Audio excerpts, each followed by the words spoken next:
I spent an entire summer trying to get freaking blackberries to, take at Okerabokajo. And I accidentally discovered the easiest way to get blackberries and I think raspberries and, other sorts of berries to root. So I want to share that with you. And I'm, not, maybe it's out there on the net, but, I was doing cuttings and all sorts of stuff, trying different parts, different times, everything else. What you're going to notice are these shoots that come off, and you can see that I actually have, here's a shoot here, right? If I take the shoot, which I'm going to take now that I learned this, right? Here's a shoot. See this shoot? This it's just like this massive. And what you usually do is actually, what they tell you is wrap it, but what you can do instead is just take the shoot like this and stick it on the ground and then put a stone or something on top of it. You see that the new growth right there coming out on the end right there? So you stick that into the ground and you're going to have a new blackberry. Let me show you. So here is a shoot right here, right? Follow it, and you notice I put it under some sand here, and actually it goes all the way here, and right here is the tip of it, right? And I'm going to pull it up. Look at that. Look at those roots. It's rooting itself. The tip is rooting itself. And look, I even cut the end off, right? So, you can stick this in a pot, or I'm going to dig this down a little bit. Again, get this. Stick this under here. Let's put this over on here. And I'm hoping, what I was trying to do is get this entire thing rooting, and then I can just cut, and I'll have like, 10 blackberries. So I'm going to put this stone, on it. So there's some green right here, right? You can see the thing. And here's another one here that I have coming right down, right under here. And I just stuck, I was doing a trial here. I just stuck the end here. And look at that.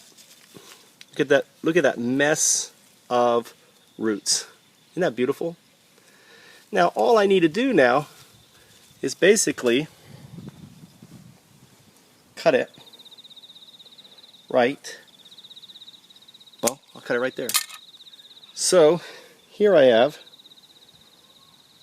blackberry. Nice root structure down there. If I stick that in the ground, it's going to live. That's simple. So I went ahead and stuck it into the ground. This is where my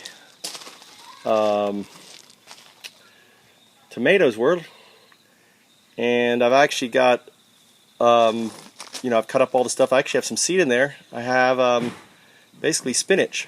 This is spinach seed. That is just all ready. Tons of it, enough to feed probably the entire village all winter. And I'm just planting it now. I practice a kind of natural farming / permaculture, which is less on the design of permaculture and more on the observation in the moment. And that comes from my method acting. I have a background in method acting, and method acting is all about the here and the now. So observing is the way that you can learn, and it's through that observation that's going to define the design of your of whatever it is. So the first thing that you start with has to be the soil, preparing the soil. That you do need to design, and there's lots of things that you can do, and permaculture is amazing. There's also something known as hugel culture, which I take a lot from in my soil design, something called hugel beds and sunken hugel beds, and swale hugel beds, something that I design called a swale hugel bed that I use at my permaculture farm. But worms and soil is just something that is where you start, and then observations like that.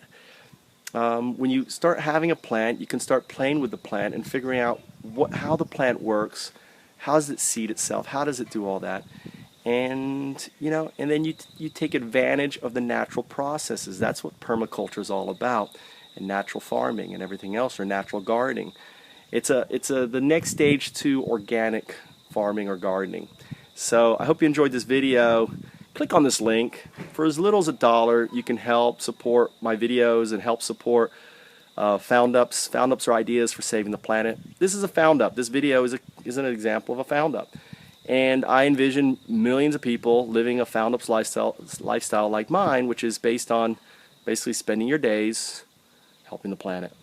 We need millions of Michael Trouts out there spending their days helping the planet, and less folks out there that are spending their days raping the planet, spending the days, numbering our planet. Something to consider is how many summers does our planet have? How many summers? Consider this: in the last 60 summers, we have basically reduced our major fish stocks by over 90%. We have reduced our coral reefs by over 50%. We have created over 500 dead zones where just the 1970s did not exist. 500 dead zones. What dead zones are is because of all the agricultural runoff and waste and fertilizers and chemicals that come off the pig farms, the cow farms. They go into the water, they create this bacteria that sucks out all the oxygen, creating a dead zone.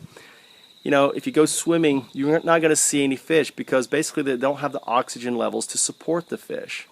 We're in a crisis, and the only way to stop this crisis is for you and me to work together to launch found ups, to wean us off this monoculture, this agriculture system built on oil, right? Everything is oil. And yeah, we may not have the fruits that we used to have, these massive, huge fruits. But you know what? Is it a question of the size of fruit or whatever versus our planet? So how many summers does our planet have? 60, 70, that's it? 80, 100 summers? It's kind of sad when you think about it. So join me in launching Found Ups, and hopefully we can have 1,000 more summers, 2,000 more, 10,000 more. Because without us doing Found Ups, there isn't much hope, in my opinion.